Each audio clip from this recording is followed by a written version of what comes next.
الرحمن الرحیم الحمد للہ رب العالمین والصلاة والسلام علی سید المرسلین وعلی آلہ وصحبہ اجمعین ومن تبعہم بإحسان الی یوم الدین. اعوذ باللہ من الشیطان الرجیم. بسم اللہ الرحمن الرحیم. انا انزلنا الیک الکتاب بالحق لتحکم بین الناس بما اراک اللہ ولا تکن للخائنین خصیما. وقال تعالی وَأَنزَلْنَا إِلَيْكَ الذِّكْرَ لِتُبَيِّنَ لِلنَّاسِ مَا نُزِّلَ إِلَيْهِمْ وَلَعَلَّهُمْ يَتَفَكَّرُونَ. وقال تعالى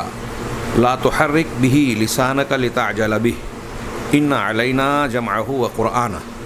فَإِذَا قَرَأْنَاهُ فَاتَّبِعْ قُرْآنَهُ ثُمَّ إِنَّ عَلَيْنَا بَيَانَهُ. سامعین کرام، اس سے پہلے جو حلقہ پیغام قرآن کا پہلا درس تھا، اس میں ہم نے اللہ کے کلام قرآن مجید کی اہمیت، افادیت، فضیلت اور کچھ ضرورت پر گفتگو کی. یقیناً اللہ کی کتاب کی شان بڑی عظیم ہے. جو شخص اس کتاب سے وابستہ ہوگا، وہ چاہے دن اور ماہ ہو، چاہے علاقہ ہو، چاہے افراد ہوں، انہیں اللہ تبارک و تعالی عزت سے نوازتا ہے. آپ نے قرآن کی فضیلت اور اسے پڑھنے، پڑھانے، سیکھنے، سکھانے کی فضیلت میں بہت ساری روایات اور اللہ کے رسول صلی اللہ علیہ وسلم کے ارشادات سے مات فرمائے ہیں. مثال کے طور پہ اللہ کے نبی صلی اللہ علیہ وسلم نے ارشاد فرمایا، خیرکم من تعلم القرآن وعلمہ. تم میں سب سے بہتر شخص وہ ہے جو قرآن سیکھے اور سکھائے. صحیح بخاری میں حضرت عثمان غنی رضی اللہ تعالی عنہ سے یہ روایت ہے. دوسری روایت میں ایک لفظ بھی ہے کہ افضلکم، تم میں سب سے زیادہ فضیلت والا، افضل شخص وہ ہے جو قرآن سیکھے سکھائے. غور کیجئے کہ ہمارے یہاں سماج اور معاشرے میں آج لوگوں کو مقام اور فضیلت دینے میں کہ کوئی کتنا بڑا ہے، کتنی عزت والا ہے، مختلف معیار لوگوں نے قائم کر رکھے ہیں.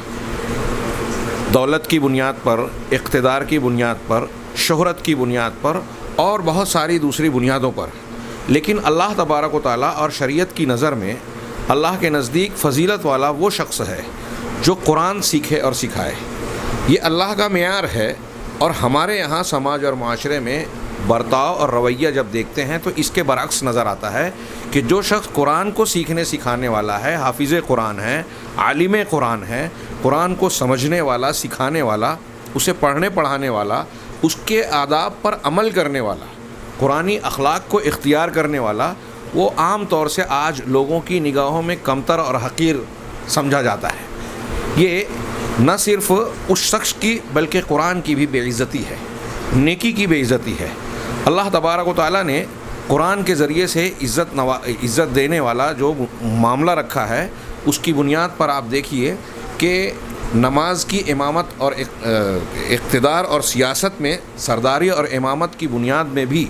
قرآن کے علم کو ملحوظ رکھا گیا. اللہ کے نبی صلی اللہ علیہ وسلم کی مشہور حدیث ہے صحیح مسلم میں کہ آپ نے ارشاد فرمایا، یؤم القوم اقرؤہم لکتاب اللہ، کہ لوگوں کی امامت وہ شخص کرے گا جو قرآن کا سب سے زیادہ پڑھنے والا ہے. ایک حدیث کے الفاظ ہے، لیؤمکم اکثرکم قرآنا، کہ تم میں وہ شخص امامت کرے جو قرآن کے اعتبار سے سب سے زیادہ ہو. یہ تھوڑا سا اختلاف اہل علم نے کیا کہ جس کو قرآن زیادہ یاد ہو یا جو قرآن کا زیادہ سمجھنے والا فقیہ ہو. اہل علم کے الگ الگ اقوال ہیں، لیکن حاصل کلام یہ ہے کہ قرآن جس کو زیادہ یاد یا قرآن کا زیادہ علم رکھنے والا ہو، وہ لوگوں کی امامت کا حقدار ہے، لوگوں سے زیادہ فضیلت رکھتا ہے. نبی کریم صلی اللہ علیہ وسلم کا یہ عمل بھی دیکھیے کہ غزوہ احد میں جب صحابہ کرام شہید ہوئے اور ایک ہی قبر میں کئی صحابہ کو دفن کرنے کی نوبت آئی، تو صحابہ کرام نے سوال کیا کہ پہلے کسے قبر میں رکھا جائے. تو آپ نے کہا کہ جو قرآن کا زیادہ عالم ہے اس کو مقدم کیا جائے، اس کو پہلے دفن کیا جائے. غور کریں کہ یہ کیسی زبردست شان ہے قرآن سے وابستہ ہونے میں. بنو سلمہ، حضرت عمرو بن سلمہ رضی اللہ تعالیٰ عنہ صحابی رسول ہیں. بخاری، ابو داؤد، نسائی میں ان کے متعلق روایت ہے کہ جب ان کے والد نے اللہ کے نبی صلی اللہ علیہ وسلم کا یہ ارشاد لوگوں کو اگر بیان کیا کہ ہمارے قبیلے اور قوم میں نماز اور جماعت جب قائم کی جائے تو وہ شخص امامت کرے جو قرآن کا زیادہ علم رکھنے والا ہے۔ تو انہوں نے کہا کہ چونکہ میں صحابہ کرام کے وفود ہمارے قبیلے کے علاقے سے جو گزرتے تھے اور وہ گزرتے ہوئے قرآن کی تلاوت کیا کرتے تھے، سن کر میں نے کافی کچھ قرآن یاد کر لیا تھا، تو قبیلے میں سب سے زیادہ قرآن کو یاد رکھنے والا میں تھا، جبکہ وَأَنَا ابن 6 اور 7 سنین، میں صرف 6 یا 7 سال کی عمر کا تھا۔ 6 یا 7 سال کی عمر کا ہونے کے باوجود قبیلے کے لوگوں نے آپ کو امام مقرر کیا۔ اسی حدیث سے یہ استدلال کیا جاتا ہے کہ اگر قرآن کا حافظ اور عالم کوئی چھوٹا بچہ ہو، نابالغ بچہ، تو اس کی امامت بھی درست ہوگی۔ یہ اس قسم کی روایتیں اور وہ روایتیں جس میں ہیں کہ قرآن کا ایک ایک حرف پڑھنے پر 10 نیکیاں اور اس سے بھی زیادہ ملتی ہیں۔ اللہ کے رسول صلی اللہ علیہ وسلم کا وہ فرمان الماہر بالقرآن مع السفرۃ الکرام البررہ، کہ قرآن کا جو ماہر ہوگا وہ معزز لکھنے والے باعزت فرشتوں کے ساتھ اس کا معاملہ ہوگا، اس کو یہ مقام حاصل ہوگا۔ اور اس طرح کی دوسری بہت ساری روایتیں ہیں جو ہم قرآن کی فضیلت میں سنتے ہیں۔ یہاں یہ بات خاص طور سے قابل ذکر ہے ہمارے اس حلقے کے مناسبت سے جو میں نے بیان کیا، اس کا مقصد یہ ہے بیان کرنے کا کہ قرآن کی یہ ساری فضیلت صرف الفاظ کو پڑھنے سے نہیں ہے۔ ہاں یہ ضرور ہے کہ قرآن کی تلاوت الف لام میم، الف حرف لام حرف و میم حرف، اللہ کے رسول نے فرمایا کہ ایک ایک حرف پر 10 نیکیاں ملے گی، پڑھنے پر بھی نیکیاں اور اجر و ثواب ہے، تلاوت پر بھی اس کی فضیلت حاصل ہوگی۔ لیکن قرآن کی اصل فضیلت جو ہے وہ اس کے معنی اور مفہوم کو سمجھنے اور اس کے احکامات کو قبول کرنے میں۔ اللہ تبارک و تعالیٰ نے قرآن مجید میں جناب محمد رسول اللہ صلی اللہ علیہ وسلم کی جانب سے قیامت کے دن اللہ کی عدالت میں پیش کیے جانے والے شکوے اور مقدمے کا تذکرہ کیا کہ رسول یہ کہیں گے وقال الرسول یا رب ان قومی اتخذوا ھذا القرآن مہجورا، کہ رسول نے یہ کہا کہ پروردگار میری اس قوم نے، میری امت نے قرآن کو چھوڑ دیا، مہجور کر دیا، چھوڑ دیا، اس کو بیکار کر دیا، اس کی طرف توجہ نہیں کی۔ تو قرآن کو چھوڑنے کا کیا مطلب؟ اہل علم نے بتایا کہ اگر کوئی اس کی تلاوت نہیں کر رہا ہے، پڑھ نہیں رہا ہے، تو اس نے بھی قرآن کو چھوڑ دیا۔ کوئی اس کے معنی اور مفہوم کو، اس کے حلال و حرام کو، اس کے احکامات کو سمجھنے کی کوشش نہیں کرتا، تو وہ بھی، اس نے بھی قرآن کو چھوڑ دیا۔ کوئی قرآن کو سمجھنے کے باوجود اس پر عمل نہیں کر رہا ہے، اس کی دعوت و تبلیغ میں اپنی محنت اور اپنی صلاحیت کے مطابق کوشش نہیں کرتا، تو اس نے بھی قرآن کو چھوڑ رکھا ہے۔ تو یہ قرآن کو چھوڑنے کی مختلف شکلیں ہیں، اور ہم اپنا اور اپنے سماج و معاشرے کا جب جائزہ لیتے ہیں تو ایسا صاف دکھائی دیتا ہے کہ ہم لوگوں نے بھی قرآن کو چھوڑ رکھا ہے۔ اگر ہماری یہی روش رہی تو قیامت کے دن اللہ تبارک و تعالی حاکم اور قاضی ہوگا، جناب محمد رسول اللہ صلی اللہ علیہ وسلم استغاثہ کرنے والے فریادی ہوں گے، اور قرآن مظلوم اور ہم ظالم کے، مجرم کے کٹہرے میں کھڑے ہوں گے۔ اللہ سے دعا ہے کہ ہم ایسے ظالمین اور مجرمین کے کٹہرے میں نہ رہیں، محرومی کا شکار نہ رہیں۔ میں عرض یہ کرنا چاہتا ہوں کہ قرآن کی یہ فضیلتیں حاصل کرنا اور یہ جو باتیں بیان کی گئیں کہ تم میں سب سے بہتر وہ ہے جو قرآن کو سیکھے اور سکھائے، یہ قرآن کے معنی اور مفہوم، اس کی تفسیر اور اس کے احکامات کو جاننے سے عبارت ہے۔ ہم قرآن کو اختیار کریں، اس کی پہلی ضرورت یہ ہے کہ تلاوت کے ساتھ ساتھ ہم اس کے معنی اور مفہوم کو سمجھیں۔ قرآن کے معنی اور مفہوم کو جاننا، اس کی تشریح کرنا، اسے بیان کرنا، یہ اصطلاح میں تفسیر کہا جاتا ہے۔ فسرا کا معنی ہوتا ہے بینا، اوضح، وضح،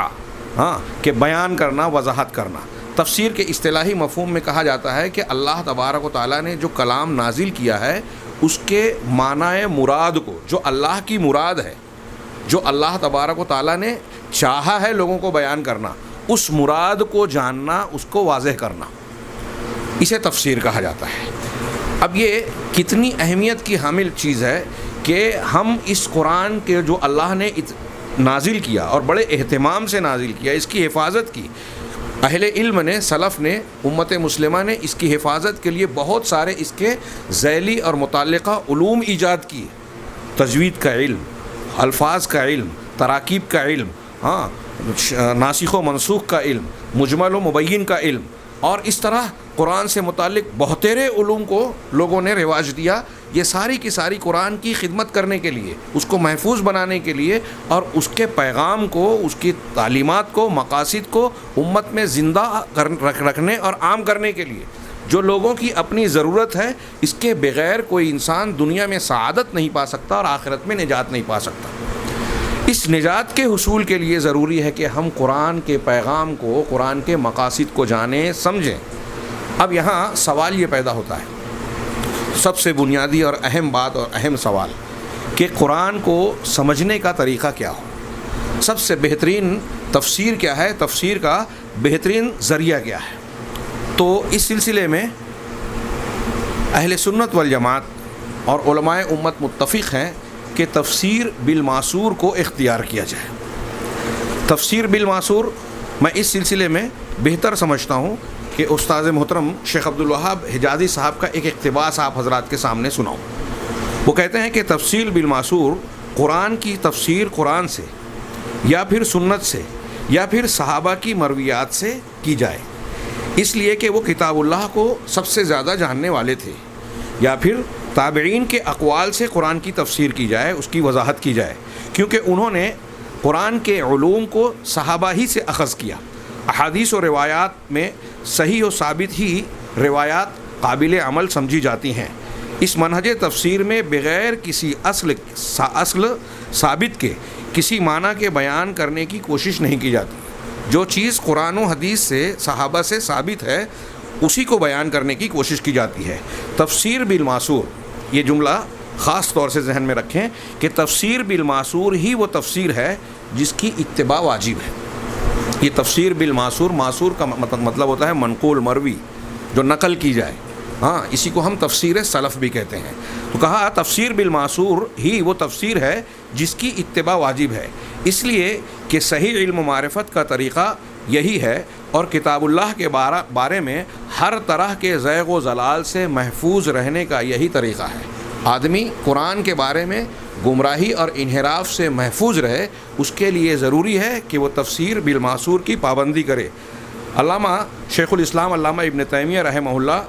کہ لکھتے ہیں کہ حاصل گفتگو یہ ہے، ان کا ایک اقتباس نقل کیا کہ حاصل گفتگو یہ ہے کہ جو شخص صحابہ و تابعین کے مذاہب اور ان کی تفاسیر سے اعراض کر کے ان سے مخالف راستہ اختیار کرے گا، وہ خطا کار ہوگا، بلکہ بدعتی ہوگا۔ جو شخص صحابہ اور تابعین کے طریقے سے ہٹ کر تفسیر کرے گا، وہ نہ صرف خطا کار بلکہ بدعتی ہوگا۔ ہاں، اگر وہ مجتہد ہے اور اجتہاد کے راستے سے اس سے خطا ہو گئی ہے، تو مجتہد ہونے کی بنیاد پر ممکن ہے کہ اللہ تبارک و تعالیٰ کے یہاں اس کی مغفرت اور معافی ہو جائے۔ اصل و مقصود علم کے طرق، اس کے دلائل اور طرق ثواب کو، صحیح راستے کو بیان کرنا ہے۔ ہم جانتے ہیں کہ قرآن مجید کو صحابہ، تابعین اور اتباع تابعین، جن کو ہم تبع تابعین کہتے ہیں، نے پڑھا، اور یہ وہ مقدس گروہ ہے۔ اس مقدس گروہ نے قرآن کی تفسیر اور اس کے معنی کو سب سے زیادہ اور سب سے اچھے طریقے سے جانا، ٹھیک اسی طریقے سے جس طرح وہ اس حق کو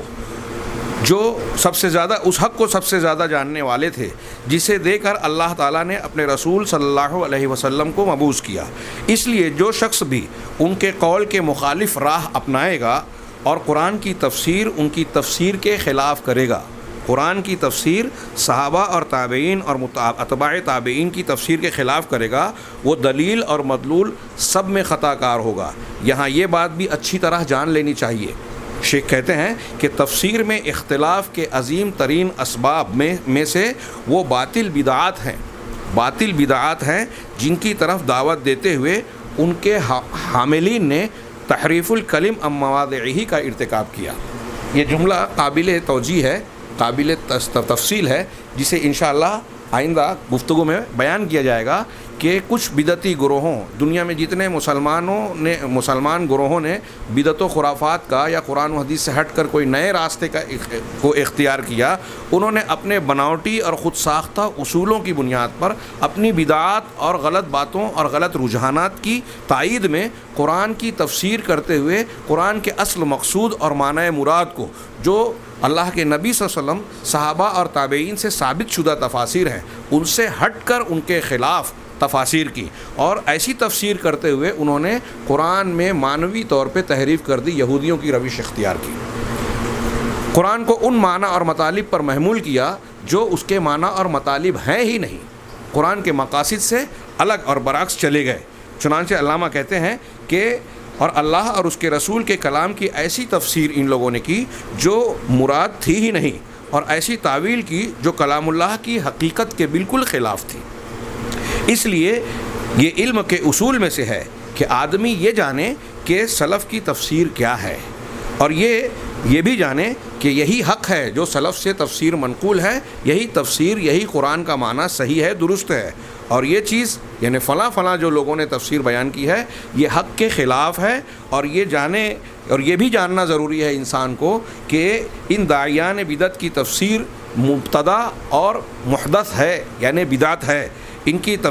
کے تفسیری فساد کو بیان کرنے والے طرق اور دلائل کو بھی جاننا ضروری ہے۔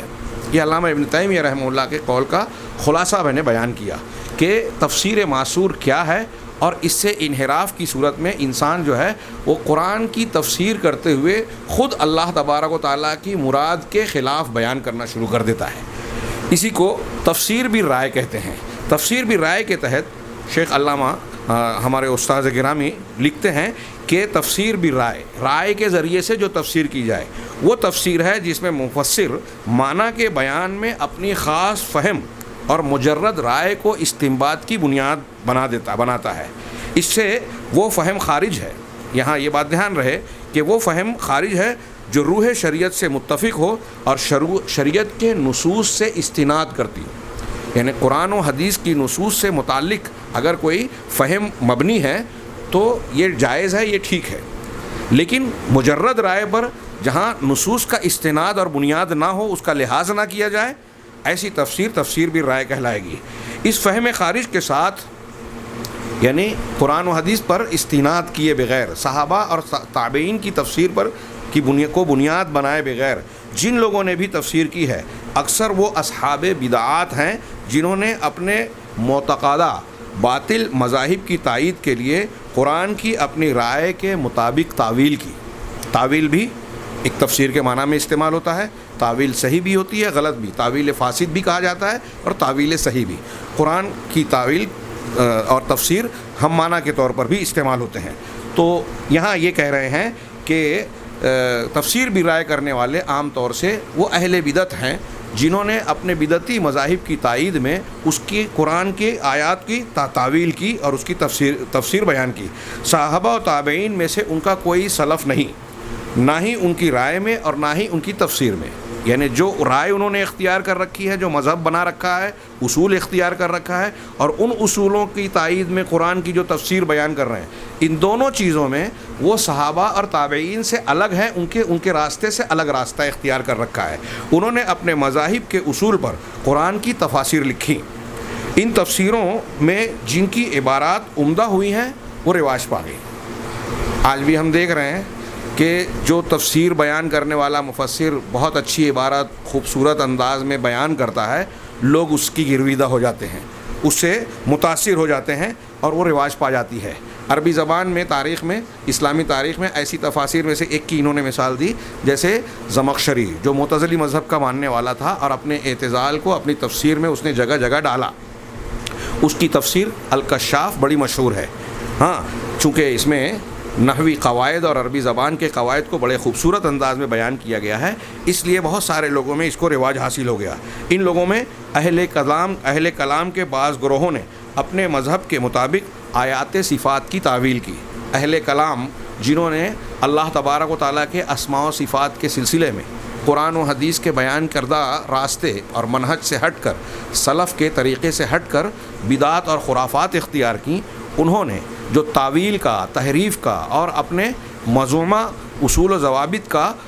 ایک مسلک بنایا، اس مسلک کی تائید میں قرآن کی آیتوں کی تعویل کرنا شروع کر دی اور اپنے باطل مذہب کی تائید کرنے کے لیے قرآن کو توڑا مروڑا اور اس کی تفسیر بیان کی۔ کسی اصل کے بغیر مجرد رائے اور اجتہاد سے تفسیر کرنا حرام ہے اور اس پر عمل بھی ناجائز ہے۔ یہ اچھی طرح دماغ میں رکھیں کہ ہم قرآن سمجھنے جا رہے ہیں، اللہ کا کلام۔ اب اللہ کے کلام کو سمجھنے کے لیے اگر ہم نے کسی کے دماغ اور ذہن کو اور رائے کو صرف بنیاد بنایا، نبی کریم صلی اللہ علیہ وسلم جن پر قرآن نازل ہوا اور خود قرآن اور اللہ کے نبی یا صحابہ اور تابعین سے اس معنی اور مفہوم کی تائید نہیں ہو رہی ہے، تو ایسی تفسیر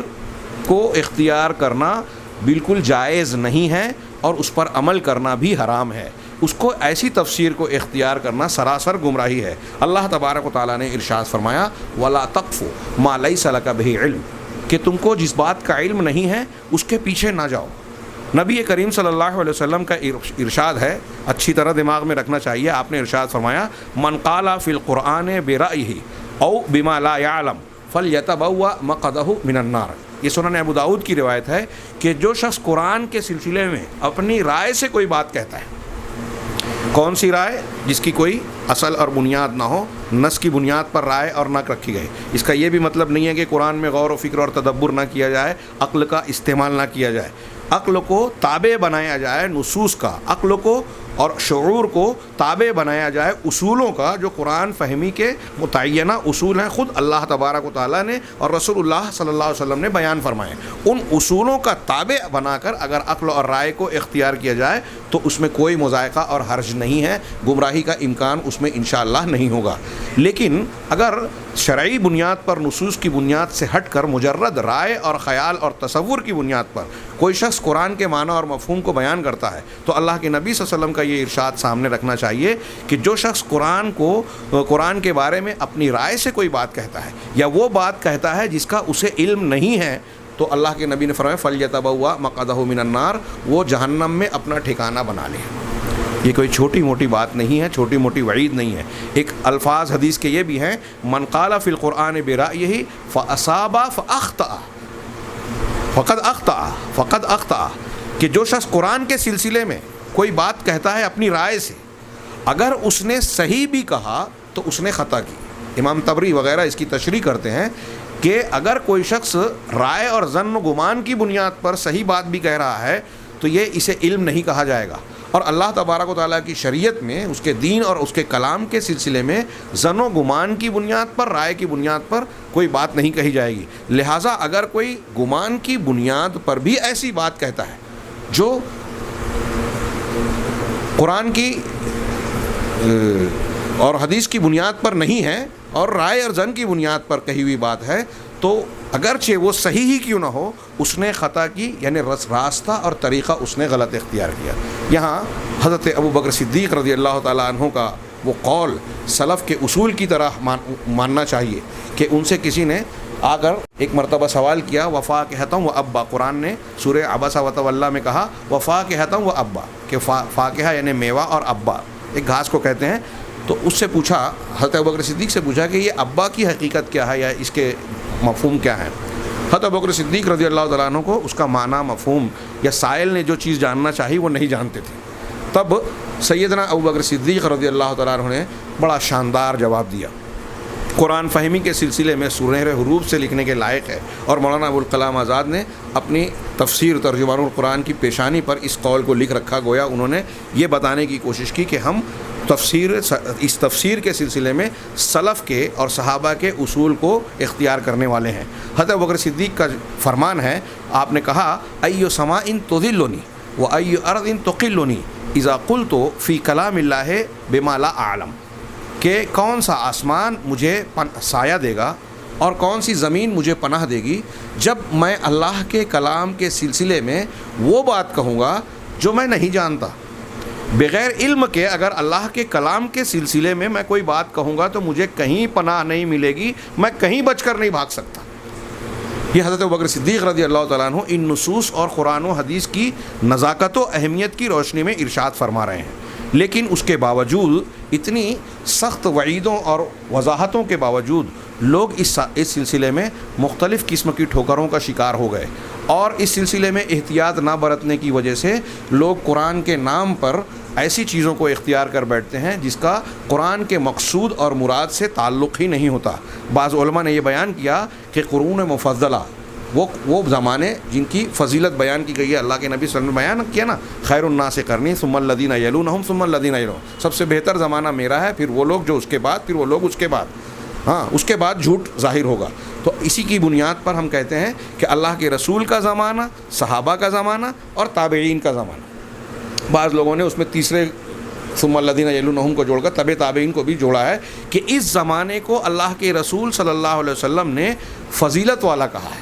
گویا یہاں خیر کا غلبہ ہوگا، اور یہ اس اعتبار سے دین کے سلسلے میں مرجع کی حیثیت رکھتا ہے کہ نبی پاک صلی اللہ علیہ وسلم کی زبان مبارک نے ان کو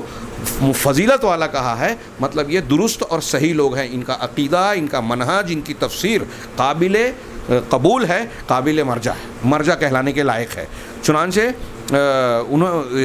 یہ میں نے ایک قول نقل کیا کہ قرون مفضلہ کے بعد مفسرین نے اسرائیلیات کے اخذ میں صحت نقل کا اہتمام ترک کر دیا۔ ابھی اسرائیلیات سے متعلق کچھ باتیں آئے گی۔ کچھ لوگوں نے بعد میں صحابہ اور تابعین کے بعد توریت انجیل سے، یہود و نصارہ سے روایتیں لینے میں احتیاط سے کام نہیں لیا، صحیح غلط رطب و یابس سب لینے لگے۔ اس طرح تفسیر میں بہت سارے فاسد اور باطل امور داخل ہو گئے، جو ان کی بنیاد پر جب تفسیر میں ایسے اقوال جن کی کوئی استناد نہیں تھا اور جو اسرائیلیات سے تعلق رکھتے تھے، ان اقوال کی بنیاد پر رائے سے تفسیر کرنے والوں نے بہت مدد حاصل کی۔ عام طور سے ان لوگوں کا معتمد قابل اعتماد چیز ایسی ہی روایتیں ہوتی ہیں۔ یہ میں نے تفسیر بالماثور اور تفسیر بالرائے کے تحت میں کچھ باتیں بیان کی۔ اب حاصل کلام کے طور پر ہم یہ عرض کریں گے، یہ اچھی طرح دماغ میں رکھا جائے کہ قرآن کی تفسیر کا طریقہ کیا ہوا۔ جو آپ نے سنا اختصار کے ساتھ، اس کی تھوڑی سی تفسیر بالماثور کے سلسلے میں جو بات ہم نے پڑھی اور سنی، اس کی تھوڑی سی تفصیل میں بیان کرنا چاہتا ہوں۔ سب سے پہلے وہ تفسیر میں قرآن کی تفسیر قرآن سے، اللہ تبارک و تعالیٰ کے کلام کی تفسیر خود اللہ تبارک و تعالیٰ کے کلام سے اگر کی جاتی ہے تو اس سے بہتر کوئی تفسیر نہیں۔ امت کا اجماع ہے، تمام علماء اس بات پر متفق ہیں کہ قرآن کی تفسیر قرآن سے کی جائے، یہ سب سے بہتر، سب سے جلیل القدر اور سب سے صحیح تفسیر ہے، کیونکہ قرآن کو جو اللہ کا کلام ہے، اللہ سے زیادہ بہتر کوئی نہیں جان سکتا۔ حضرت ابن عباس کا قول تو یہاں تک ہے کہ اللہ کے کلام کو جتنا اللہ جانتا ہے کوئی نہیں جانتا، اور پھر اس کے بعد رسول جانتے ہیں۔ ہاں، اللہ کے کلام میں بہت ساری باتیں ایسے ہیں جو اللہ تبارک و تعالیٰ کے علاوہ کوئی نہیں جان سکتا۔ یہ بحر ناپیدا کنار ہے، اتھاہ سمندر ہے، اور انسانوں کا علم بڑا محدود ہے۔ بہرحال اللہ تبارک و تعالیٰ کے کلام کو اللہ تبارک و تعالیٰ سے بہتر کوئی نہیں سمجھ سکتا۔ لہٰذا قرآن کی تفسیر قرآن سے یہ کیسے ہوتی ہے، اس کی ایک تفسیری شکل میں بہت ہی شاندار مثال شیخ محمد امین شنقیطی کی تفسیر ہے، اضواء البیان فی ایضاح القرآن بالقرآن، کہ قرآن کی تفسیر، قرآن سے وضاحت کرنے میں بیان کی روشنی، اضواء، کرنیں، بڑی شاندار تفسیر ہے، جس میں انہوں نے قرآن کی تفسیر قرآن سے کرنے کے شاندار، اس کے علاوہ بھی انہوں نے اپنی تفسیر میں دوسری چیزوں کو بھی ذکر کیا ہے، روایات کو اور دوسری چیزوں کو، اقوال صحابہ اور حدیثوں کو، لیکن بنیادی طور سے وہ قرآن کی تفسیر قرآن سے کرتے ہیں۔ اس کو ہم یوں سمجھ سکتے ہیں کہ قرآن میں مختلف مضامین بعض جگہ اجمالی طور سے بیان کیے گئے ہیں، بعض جگہ تفصیلی طور سے بیان کیے گئے ہیں، بعض جگہ کچھ الفاظ ایسے ہیں کہ لفظ مشترک ہے، اور دوسری جگہ پر سیاق و سباق کی بنیاد پر اس کے معنی کی تعین ہوتی ہے۔ اس کی میں ایک مثال دوں جو علامہ شنقیطی نے بیان کی، کہ قرآن نے مثال کے طور پہ کہا کہ مطلقہ عورت کو 3 قروء تک عدت گزارنی ہے، والمطلقات یتربصن بانفسہن 3 قروء، 3 قروء تک وہ اپنے آپ کو روکیں گی، یعنی یہ ان کی عدت ہے۔ اب قروء کا معنی عربی زبان میں حیض بھی ہوتا ہے اور طہر بھی ہوتا ہے، یعنی پاکی کا پیریڈ بھی ہوتا ہے اور ناپاکی کا پیریڈ جو عورت کے لیے مہینے میں آتا ہے، دونوں معنی میں استعمال ہوتا ہے۔ لہٰذا ہم دیکھتے ہیں کہ علماء اسلام نے تفسیر میں یہ دونوں کا اقوال بیان کیے۔ کچھ نے کہا کہ یہاں 3 قروء تک اس کو اپنی عدت کے طور پر رکنا ہے، تو اس کا مطلب ہے کہ 3 حیض تک، بعض علماء نے کہا کہ 3 اطہار تک، 3 طہر تک۔ علامہ شنقیطی کہتے ہیں کہ یہاں جو سورہ بقرہ میں کہا گیا ہے 3 قروء، اس کی تفسیر سورہ طلاق کی آیت سے ہوتی ہے، جب اللہ تبارک و تعالیٰ نے ارشاد فرمایا فَطَلِّقُوهُنَّ لِعِدَّتِهِنَّ، کہ تم عورتوں کو ان کی عدت کو شمار کر کے، عدت کی مدت کا لحاظ کرتے ہوئے طلاق دو۔ اب یہ لعدتہن میں لام جو ہے علامہ شنقیطی کہتے ہیں کہ یہ لام توقید کے لیے وقت کو بیان کرتا ہے کہ اس وقت کو شمار کرنے کے اعتبار سے طلاق دو. اور طلاق دینے کا جو اصول ضابطہ بتایا گیا ہے وہ حیض کی حالت میں طلاق دینے سے منع کیا گیا, پاکی اور طہر کی حالت میں طلاق دینا کی اجازت ہے. لہٰذا جب طہر کی حالت میں طلاق دیا جائے گا اور وہاں سے توقیت یعنی وقت کا شمار کیا جائے گا تو اس آیت سے اشارہ مل رہا ہے کہ یہاں قروء سے مراد, خود قرآن کی تفسیر ہو رہی ہے قرآن سے کہ قروء سے مراد صحیح معنی یہ ہے کہ طہر. اور دوسرے بھی دلیلیں دی کہ دوسری بنیادوں پر, لغت کی بنیاد پر بھی یہ ثابت ہوتا ہے, لیکن یہ انہوں نے قرآن کی بنیاد پر کیا. اسی طریقے سے ابھی ہم جس مہینے میں چل رہے ہیں سورہ دخان کی ایک آیت ہے کہ قرآن کو نازل کیا گیا مبارک رات میں, انا انزلناہ فی لیلۃ مبارکہ, ہم نے برکت والی رات میں اس قرآن کو نازل کیا جس میں کہ حکمت والے اور مضبوط فیصلے کیے جاتے ہیں. کچھ لوگوں نے بعض اقوال اور ضعیف غیر ثابت شدہ روایات کی بنیاد پر کہا کہ یہ مبارک رات کون سی ہے, 15 شعبان کی, یعنی جس کو لوگوں نے مشہور کیا شب برات کے نام سے, جو اصل میں شیعوں کے 12ویں امام کی پیدائش کا دن ہے اور انہوں نے اسے اہل سنت میں بھی مشہور کر دیا مختلف جھوٹی روایات کی بنیاد پر. تو کچھ لوگوں نے کہا کہ یہ 15 شعبان کی رات ہے لیلہ مبارکہ, لیکن اگر ہم خود قرآن سے پوچھیں کہ یہ رات کب ہے تو قرآن نے بیان کیا کہ شہر رمضان الذی انزل فیہ القرآن, کہ رمضان وہ مہینہ ہے جس میں قرآن نازل کیا گیا, قرآن کے نزول کا آغاز ہوا. تو مہینے کی تعین خود قرآن نے کر دی کہ یہ رمضان ہے, اور پھر رمضان کی راتوں میں, رمضان میں سے اللہ تعالیٰ نے قرآن میں فرمایا انا انزلناہ فی لیلۃ القدر, کہ ہم نے اس قرآن کو لیلۃ القدر میں, قدر کی رات میں نازل کیا. تو رمضان میں قدر کی رات میں نازل کیا گیا. اس سے پتہ چلا کہ لیلہ مبارکہ اصل میں شعبان میں نہیں بلکہ رمضان میں ہے, اور رمضان میں بھی وہ رات جس کو لیلۃ القدر کہا گیا, اور حدیثوں میں بتایا گیا کہ یہ لیلۃ القدر آخری عشرے کی طاق راتوں میں سے کوئی ایک ہوتی ہے. اب اس طرح سے ہم غور کریں تو قرآن کی تفسیر سے خود قرآن کی آیتیں خود بعض آیتوں کے معنی اور مفہوم کو بیان کر رہی ہیں. اسی طرح قرآن کے معنی اور مفہوم کو بیان کرنے میں قراءت سبع قرآن کی جو 7 قرأتیں ہیں, انزل القرآن علی 7 احرف, قرآن 7 حروف پر نازل کیا گیا. ان 7 حروف کے ذریعے سے بھی ایک قرأت دوسری قرأت کے ذریعے ایک دوسرے کے معنی اور مفہوم کی تعیین کرتی ہے. علامہ شنقیطی رحمہ اللہ نے اپنی تفسیر میں ان قراءات سے اور بعض دوسری قراءات سے بھی استدلال کرتے ہوئے بعض جگہوں پر استدلال کیا اور قرآن کے معنی اور مفہوم کی تعیین کی. تو اس طریقے سے یہ میں نے 1-2 مثالیں بیان کی. قرآن مجید میں ایک بات ایک جگہ مبہم ہے, دوسری جگہ اس کی وضاحت ہے, ایک جگہ مجمل ہے, دوسری جگہ اس کی تفصیل ہے, ایک جگہ جو ہے اس کو لفظ مشترک کو استعمال کیا گیا ہے, ایک جگہ اشتراک کے الفاظ میں سے کسی ایک لفظ اور ایک معنی کی تعیین کی گئی ہے. اس طریقے سے قرآن کی تفسیر اگر قرآن سے کی جاتی ہے, قرآن کے الفاظ قرآن ہی کے معنی اور مفہوم بیان کرتے ہیں, تو یہ سب سے اعلیٰ سب سے بہتر تفسیر ہے. یہ پہلی تفسیر جو تفسیر سلف اور تفسیر بالماثور کے اندر کہلاتی ہے کہ سب سے اعلیٰ قسم کی اور سب سے صحیح طریقے کی تفسیر ہے. دوسری تفسیر کہ قرآن کی تفسیر جو ہے وہ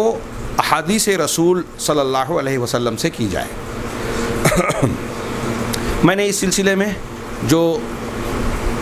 آغاز درس میں 2-3 آیتیں تلاوت کی, یہ خود قرآن نے متعین کیا کہ جناب محمد رسول اللہ صلی اللہ علیہ وسلم قرآن کے مفسر ہیں. اللہ تعالیٰ نے ارشاد فرمایا انا انزلنا الیک الکتاب بالحق, کہ یقیناً ہم نے آپ کی طرف الکتاب کو یعنی قرآن کو حق کے ساتھ نازل کیا. حق کے ساتھ کیا مطلب؟ یعنی یہ ایسا کلام ہے کہ اس کو محفوظ رکھا گیا, شیاطین کے اثرات اور ان کی دخل اندازی اس میں ان کے اثرات نہیں داخل ہو سکتے. شیاطین کے اثرات سے اس کو محفوظ رکھا گیا, وہ اس میں اپنے اثرات نہیں ڈال سکتے. ہاں, اور ایک معنی یہ بھی ہے کہ حق کے ساتھ یعنی قرآن میں جو کچھ بھی بیان کیا گیا وہ سب سچ ہے, حق ہے, باطل کے خلاف ہے. اس کی جتنی بھی خبریں ہیں وہ سچائی پر مبنی ہیں, اس کے جتنے بھی احکامات ہیں وہ سب عدل و انصاف پر مشتمل ہیں. اس اعتبار سے یہ حق ہے. تو ہم نے اس کتاب کو آپ کی طرف حق کے ساتھ نازل کیا. کیوں نازل کیا, وجہ کیا ہے یا حکمت کیا ہے؟ لتحکما بین الناس, تاکہ آپ لوگوں کے درمیان فیصلہ کریں۔ قرآن کے نازل کرنے کا ایک مقصد یہ، اور قرآن کو جناب محمد رسول اللہ صلی اللہ علیہ وسلم پر نازل کرنے کا، یعنی قرآن کی تفسیر کے لیے نبی کی ضرورت ہے۔ اللہ تعالیٰ نے فرمایا کہ تاکہ آپ لوگوں کے درمیان فیصلہ کریں۔ قرآن کی دوسری آیت جو میں نے پڑھی تھی، وَأَنزَلْنَا إِلَيْكَ الذِّكْرَ لِتُبَيِّنَ لِلنَّاسِ مَا نُزِّلَ إِلَيْهِمْ، کہ ہم نے قرآن کو آپ کی طرف الذکر کو نازل کیا۔ یہ الذکر ہے، یعنی اس میں قرآن مجید میں وہ ساری چیزیں بیان کی گئی ہے جس کی بندوں کو ضرورت تھی، حاجت تھی، ہدایت کے لیے، رہنمائی کے لیے، نجات کے لیے۔ کیوں نازل کیا؟ لِتُبَيِّنَ لِلنَّاسِ مَا نُزِّلَ إِلَيْهِمْ، تاکہ آپ ان کی طرف جو نازل کیا گیا ہے قرآن مجید، اس کو کھول کھول کر صاف صاف بیان کریں۔ یہ قرآن مجید خود کہہ رہا ہے کہ نبی کے اوپر، رسول کے پاس جو قرآن کا نزول ہوا رسول کے اوپر، اس کا مقصد ہے کہ رسول لوگوں کو قرآن کے معنی اور مطالب بیان کریں، اپنی زبان سے، اپنے عمل سے، اپنی تقریرات سے قرآن کو بیان کریں۔ وَلَعَلَّهُمْ يَتَفَكَّرُونَ، اور تاکہ وہ اس میں غور و فکر کریں، اس کے اندر غور و فکر کر کے اس کے چھپے ہوئے خزانوں کو اور اس کے اندر ہدایتوں کو حاصل کریں اور سعادت اور بلندی کو حاصل کریں۔ یہ اللہ تبارک و تعالیٰ نے خود ارشاد فرمایا۔ ایک آیت ہے وَمَا أَنزَلْنَا عَلَيْكَ الْكِتَابَ إِلَّا لِتُبَيِّنَ لَهُمُ الَّذِي اخْتَلَفُوا فِيهِ، اور ہم نے آپ پر کتاب صرف اس لیے نازل کی کہ تاکہ آپ لوگوں کے سامنے اس چیز کو بیان کر دیں جس میں لوگوں نے اختلاف اختیار کر رکھا ہے۔ اب یہ دو آیتیں ملائیے، یہ جو تیسری آیت میں نے سورہ نحل کی پڑھی اور پہلی جو سورہ نساء کی پڑھی تھی کہ تاکہ لوگوں کے درمیان فیصلہ کریں۔ اس کا ایک شان نزول بھی بیان کیا جاتا ہے کہ بنی عبیرق کے ایک صاحب نے، ایک شخص نے چوری کی، اور پھر جب اسے خوف ہوا کہ میں پکڑا جاؤں گا، تو ایک یہودی کے گھر میں جو چوری کی ہوئی چیز ڈال دی، اور پھر اپنے قبیلے کے کچھ لوگوں کے ساتھ نبی کریم صلی اللہ علیہ وسلم کے پاس پہنچا اور کہنے لگا کہ فلاں یہودی نے چوری کی۔ اور اللہ کے نبی صلی اللہ علیہ وسلم نے جب ان لوگوں کی بار بار بات سنی، یہودی نے کہا کہ ان لوگوں نے چوری کر کے میرے گھر میں پھینک دیا، تو اللہ کے نبی صلی اللہ علیہ وسلم نے ان مسلمانوں کی باتوں کو صحیح سمجھ کر فیصلہ کرنے کا ارادہ کیا۔ تب اللہ تبارک و تعالیٰ نے یہ ارشاد نازل کیا اور فرمایا کہ آپ کو قرآن اس لیے دیا گیا، آپ کی طرف قرآن اس لیے نازل کیا گیا تاکہ آپ لوگوں کے درمیان فیصلہ کریں۔ اور یہ سورہ نحل کی آیت میں اللہ نے ارشاد فرمایا کہ لوگوں کے درمیان، یعنی دنیا کے جو دوسرے مذاہب، عیسائی، نصارہ ہیں، یہودی ہیں، مجوسی ہیں، اور دوسرے لوگ ہیں، مشرکین ہیں، ان کے درمیان آپ فیصلہ کر دیں۔ تو علامہ عبد الرحمن بن ناصر کہتے ہیں کہ ہو سکتا ہے کہ پہلی والی آیت کو ہم حقوق اور معاملات میں جو اختلاف ہو جاتا ہے لوگوں کے درمیان، مالی امور میں، لین دین کے معاملات میں، عزت و آبرو کے معاملات میں، اور وراثت کے معاملات میں، اور دوسرے حقوق کے معاملات میں، خون کے معاملے میں، جان کے معاملے میں جو اختلافات ہوتے ہیں اس کا فیصلہ کرنا۔ اور دوسری آیت کو جو مختلف مذاہب کے درمیان اصولی فروعی اختلاف ہے، شرک کا، کفر کا، اسلام کا، توحید اور ایمان کا، اس کے تعلق سے ہم اختلاف کو بنیاد بنا کر کہیں، یا دونوں آیتوں کو ایک ہی معنی میں کہیں تو دونوں آیتوں کا معنی ملا کر یہ ہوگا کہ اللہ کے نبی صلی اللہ علیہ وسلم کے اوپر قرآن کو اس لیے نازل کیا گیا کہ آپ دیگر مذاہب اور مسلمانوں کے درمیان جو اختلاف ہو گیا ہے، اصول کا، فروع کا، شرائع اور احکامات کا، اور مسلمانوں کے درمیان اور دوسروں کے درمیان، یا خود مسلمانوں کے آپسی معاملات میں، مالی معاملات میں، جانی معاملات میں، عزت و آبرو اور دوسرے حقوق کے معاملات میں جو بھی اختلافات، نزاعات اور معاملات ہیں، ان تمام امور کے سلسلے میں آپ فیصلہ کریں۔ قرآن کے نزول کا ایک مقصد یہ بتایا گیا کہ آپ لوگوں کے درمیان فیصلہ کریں۔ کیسے کریں؟ بما اراک اللہ، لوگوں کے درمیان فیصلہ کریں اس چیز کے ذریعے جو اللہ نے آپ کو بتایا ہے،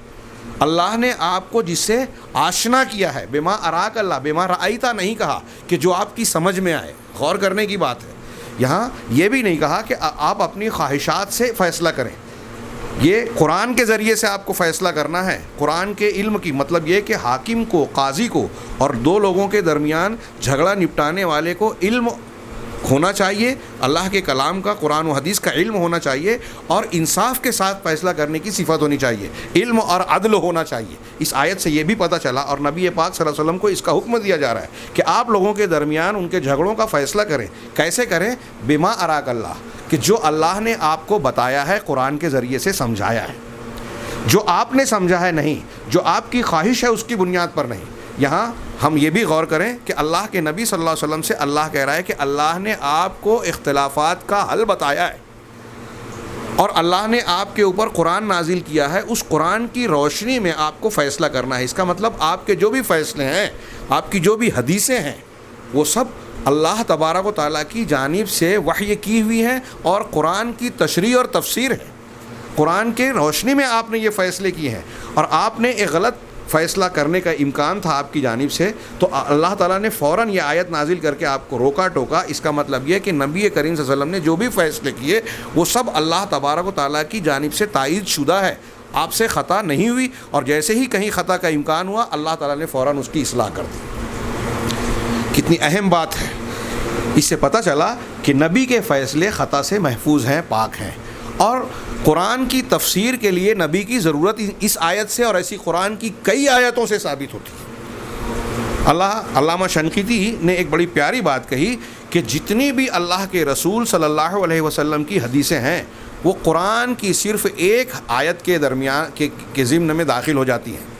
قرآن بحر ذخار ہے، اور اس کی صرف ایک آیت کے ضمن میں ساری صحیح حدیثیں ثابت ہیں جو شامل ہو جاتی ہیں۔ قرآن کا وہ ارشاد کیا ہے؟ وما آتاکم الرسول فخذوہ وما نہاکم عنہ فانتہوا، سورہ حشر کی آیت نمبر 7، کہ جو کچھ رسول نے تم کو دے دیا اسے لے لو، اور جس سے منع کر دیا اس سے رک جاؤ۔ حضرت عبداللہ بن مسعود رضی اللہ تعالیٰ عنہ نے ایک مرتبہ ارشاد فرمایا کہ اللہ کی لعنت ہے اس عورت پر جو اپنے دانتوں میں جو ہے شگاف ڈالتی ہے، اپنے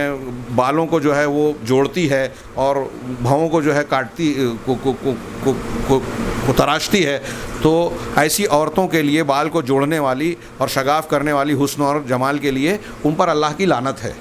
ایک عورت نے آ کے ان سے سوال کیا کہ یہ بات آپ نے بیان کی؟ کہا ہاں، کیوں نہ بیان کروں، جبکہ اللہ کے رسول نے اور اللہ نے اس پر لعنت بھیجی ہے۔ کہا میں نے تو قرآن پڑھا ہے، قرآن میں یہ بات کہیں مجھے نہیں ملی۔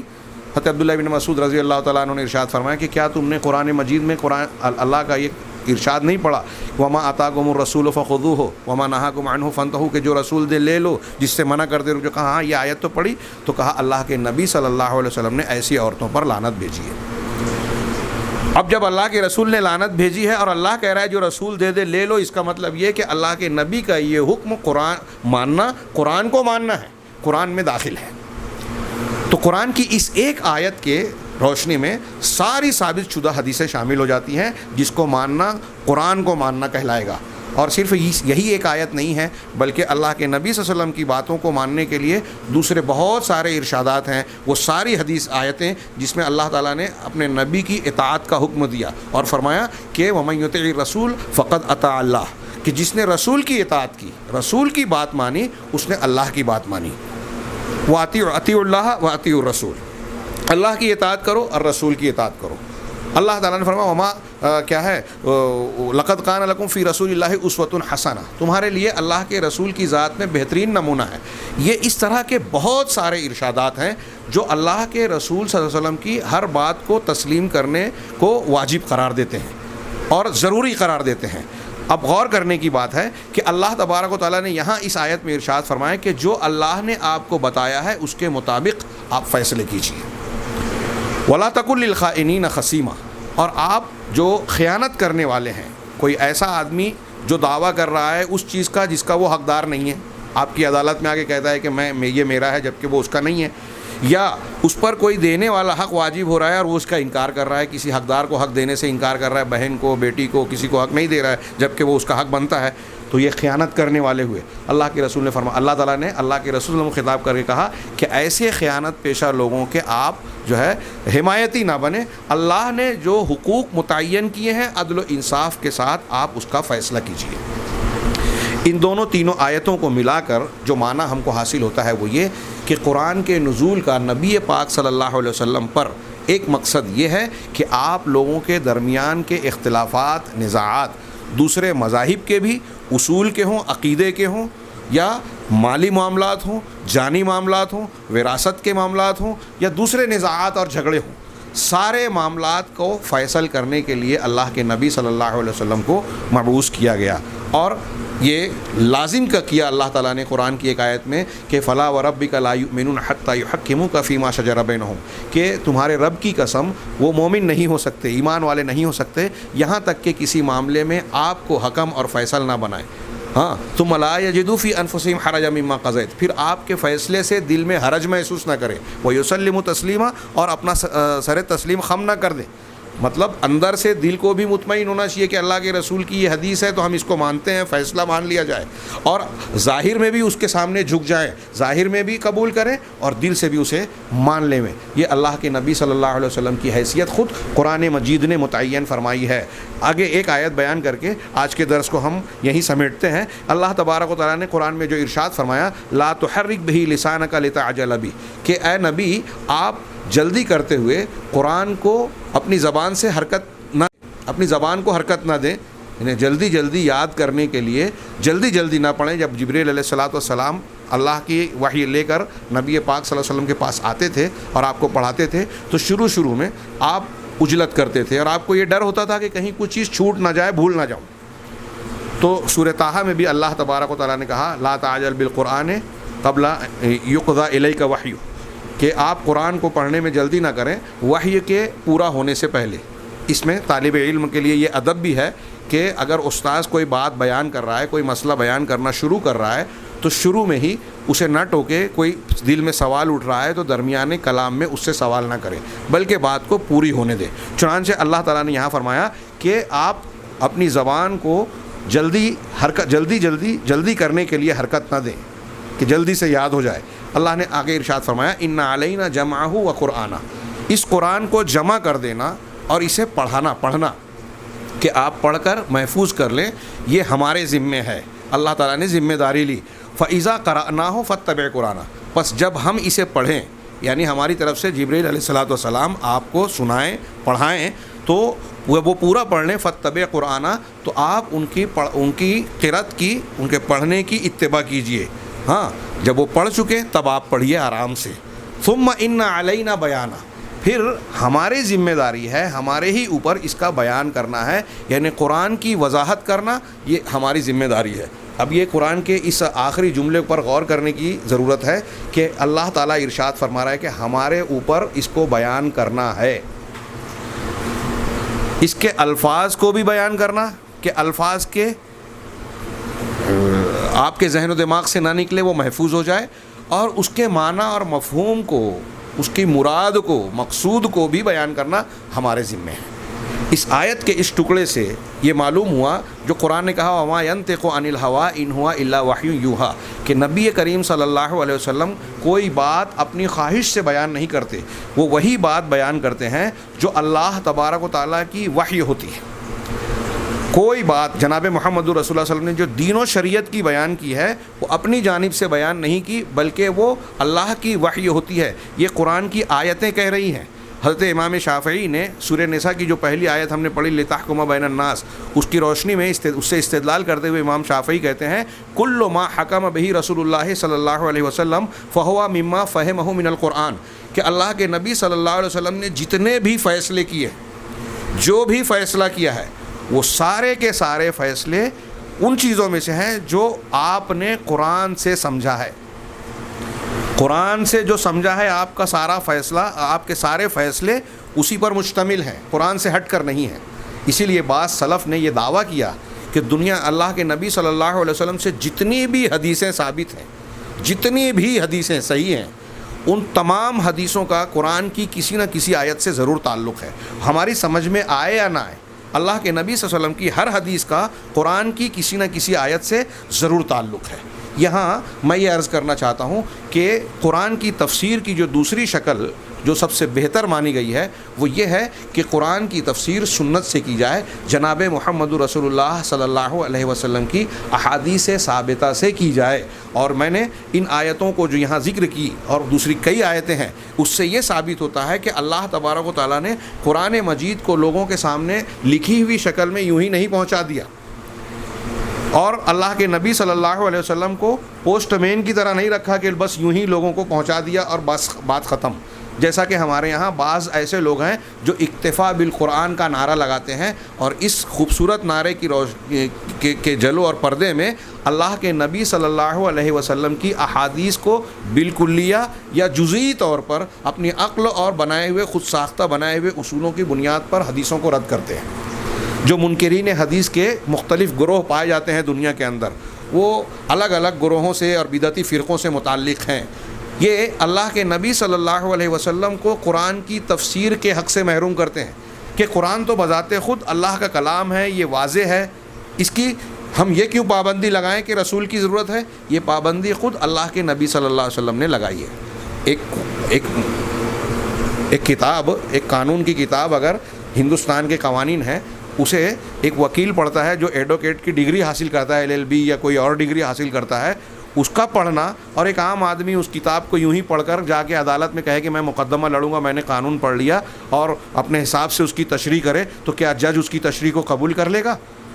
ہر علم اور ہر کتاب کے سمجھنے کے کچھ اصول اور ضابطے ہوتے ہیں۔ اللہ تبارک و تعالیٰ نے اپنی کتاب کے سمجھنے کے لیے کچھ اصول اور ضابطے بنائے ہیں۔ ان ضابطوں سے ہٹ کر اگر ہم قرآن کی تشریح تفسیر کرنے جاتے ہیں تو ظاہر سی بات ہے کہ اس کا یقین ہوگا کہ اللہ تبارک و تعالیٰ نے اپنے کلام سے جو مراد لیا ہے، جو بیان کرنا چاہا ہے، جو اس کا مقصود ہے، ہم اس کو اس سے ہٹ کر کوئی دوسری بات بیان کر دیں۔ اور جن لوگوں نے ان ضابطوں اور اصولوں کی پرواہ نہیں کی، اس کا لحاظ اور اس کی رعایت نہیں کی، وہ ایسی گمراہیوں میں پڑ گئے جس میں ہم منکرین حدیث کو پاتے ہیں۔ میں اس سلسلے کو کہ انکار حدیث کرنے والے یا باطل فرقے اور بدعتی گروہوں نے جو غلط روش اختیار کی، ان سے متعلق کچھ باتیں آئندہ جو تفسیر کا ابھی ہمارا یہ ضابطہ پورا نہیں ہوا، تفسیر بالمعصور کا، صحابہ اور تابعین کی تفسیر سے متعلق کچھ باتیں بیان کرنا باقی ہے۔ انشاءاللہ اگلے درس میں ہم یہ بات جانیں گے۔ اور میں یہ عرض کرنا چاہتا ہوں کہ یہ جو اصولی باتیں گفتگو جو ہم بیان کر رہے ہیں قرآن کی آیات کی تفسیر میں جانے سے پہلے، اس کو بہت اچھی طریقے سے ذہن نشین کرنے کی ضرورت ہے۔ ان اصولوں کو ملحوظ نہ رکھنے کی بنیاد پر عوام تو عوام، بعض ایسے لوگ جو ہمارے یہاں دانشور اور اہل علم سمجھے جاتے ہیں، وہ بھی قرآن کے معنی اور مفہوم کو سمجھنے اور سمجھانے کی جب کوشش کرتے ہیں اور اس کی تشریح اور تفسیر کی کوشش کرتے ہیں تو بڑی عظیم الشان غلطیاں کرتے ہیں، ٹھوکریں کھاتے ہیں، اور قرآن کے نام پر گمراہی کو بیان کرتے ہیں۔ لہٰذا ان اصولوں کو سمجھنا ہمارے لیے بہت ضروری ہے، تاکہ ہم اللہ کے کلام کو ویسے ہی سمجھیں جیسے اللہ تبارک و تعالیٰ نے ہم کو سمجھانا چاہا ہے۔ اللہ تبارک و تعالیٰ سے دعا ہے کہ وہ ہمیں صحیح قرآن فہمی کی توفیق عطا فرمائے، اور قرآن کی تلاوت اس طرح سے کرنے کی توفیق دے جیسے کہ اس کی تلاوت کا حق ہے۔ وآخر دعوانا ان الحمد للہ رب العالمین۔